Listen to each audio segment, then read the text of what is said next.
अस्सलाम वालेकुम नाजरीन,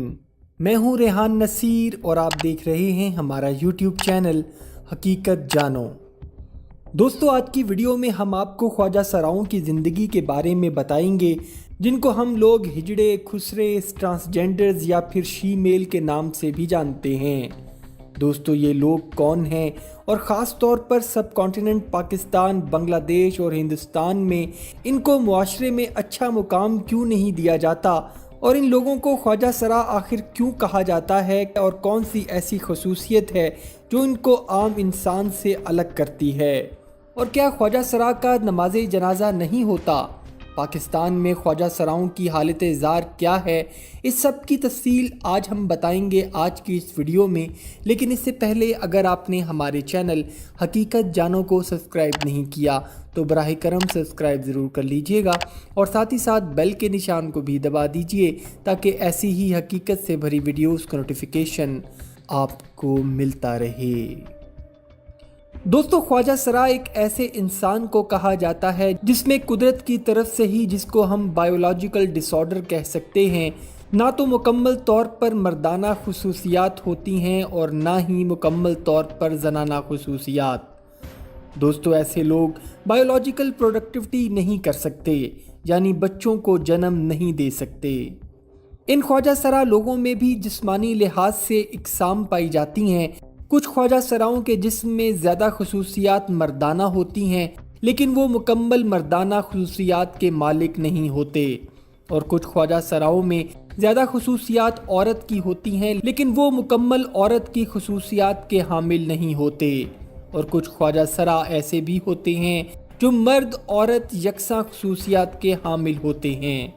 दोस्तों, ऐसे ख्वाजा सरा जिनकी खसूसियात एक जेंडर यानी मर्द या औरत की तरफ ज़्यादा झुकाव रखती हैं, मेडिकल सर्जरीज की मदद से उनको मुकम्मल तौर पर मर्द या औरत में तब्दील किया जा सकता है।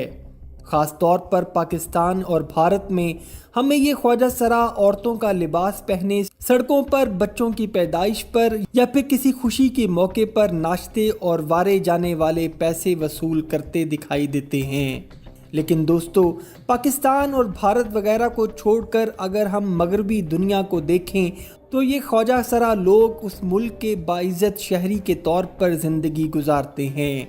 और मुख्तलिफ़ इदारों में अच्छी नौकरियां करते हैं और अपना बिज़नेस भी चलाते हैं। लेकिन पाकिस्तान में ख्वाजा सरा हमें सिर्फ नाचते गाते और भीख मांगते ही क्यों नज़र आते हैं? ख्वाजा सराओं की इस हालत में एक तो हमारा अपना मुआशरा कसूरवार है और दूसरा किसी हद तक ये लोग खुद भी हैं, और सबसे बड़ी कसूरवार इस मुल्क की हुकूमत है। दोस्तों, हमारे मुआशरे में अगर किसी घर में ख्वाजा सरा की खसूसियात रखने वाला बच्चा पैदा हो जाए और जब वो जवान होता है और वो अगर लड़का होने के बावजूद लड़कियों जैसी हरकत करता हो जो हकीकत में उसके अपने बस में नहीं, क्योंकि अल्लाह ताला ने ही उसको ऐसा बनाया है, तो वालिदैन और उसके दूसरे जवान बहन भाई उसको अपनी बेइज्जती का बाइस समझते हैं, क्योंकि मोहल्ले में उसका मजाक उड़ाया जाता है, जिसके ताने उसके वालिदैन और भाई बहनों को भी सुनना पड़ते हैं। अपनी इज्जत की पामाली से बचने के लिए उसके वालिदैन उस पर बंदिशें लगाना शुरू करते हैं कि वो घर से बाहर कदम ना रखे वगैरह वगैरह। और ज़्यादातर लोग इनको उन्हीं ख्वाजा सराओं के पास छोड़ आते हैं और कुछ अरसा खबरगिरी करने के बाद पलट के पूछते तक नहीं कि उनकी औलाद जैसी भी थी जिंदा भी है या मर गई। दोस्तों, ख्वाजा सरा के सबसे सीनियर आदमी को गुरु कहा जाता है, और ये गुरु ऐसे ख्वाजा सराओं को अपने पास पनाह देता है और उनको अपने तौर तरीके भी सिखाता है और फिर उनको उस काम में डालता है जिससे उनके घर का चूल्हा चलता है, यानी नाचना गाना, और वहाँ से जो भी कमाई होती है वो अपने गुरु को ला कर देते हैं।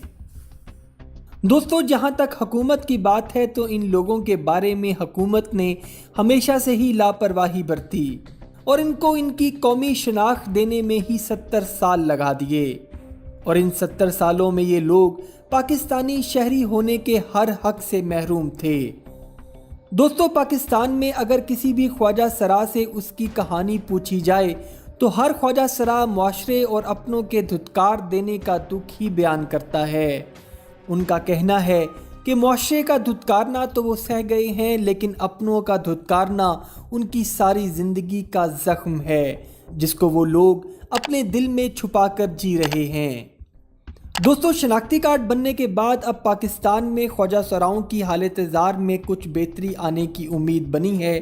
اور بہت سارے خواجہ سرا تعلیم یافتہ ہو کر مختلف سرکاری محکموں میں نوکری بھی کر رہے ہیں، اور حال ہی میں ایک نیوز چینل نے ایک خواجہ سرا کو بطور نیوز اینکر بھی چانس دیا ہے، جو کہ ایک بہت خوشائند بات ہے۔ اور آج کل ایک سوشل ورکر ٹرانسجنڈر جولی، جو ایک موٹیویشنل سپیکر بھی ہیں، سوشل میڈیا پر کافی متاثر کن ویڈیوز بنا کر معاشرے کو جگانے کی کوشش کر رہے ہیں۔ دوستو، جہاں تک خواجہ سراؤں کا جنازہ نہ ہونے کی بات ہے تو اس میں کوئی صداقت نہیں۔ ایک مسلمان خواجہ سرا کا جنازہ بھی عام مسلمانوں کی طرح ہی ہوتا ہے اور اس کی تدفین بھی اسلامی احکامات کے مطابق ہی کی جاتی ہے، لہٰذا ان کے متعلق ایسی کوئی بھی بات کہ ان کا جنازہ نہیں ہوتا یا پھر ان کو آدھی رات کو خاموشی سے زمین میں دبا دیا جاتا ہے، بے بنیاد کہانیاں ہیں جن میں کسی قسم کی کوئی حقیقت نہیں۔ امید کرتا ہوں دوستو آج کی ویڈیو آپ کو پسند آئی ہوگی۔ اگر ویڈیو پسند آئی ہے تو ویڈیو کو لائک، شیئر اور کمنٹ سیکشن میں اپنی رائے کا اظہار ضرور کر دیجیے گا، اور جاتے جاتے چینل کو سبسکرائب کر کے ہماری حوصلہ افزائی بھی کر دیجیے۔ اپنا اور اپنے گھر والوں کا بہت سا خیال رکھیے گا۔ اللہ حافظ۔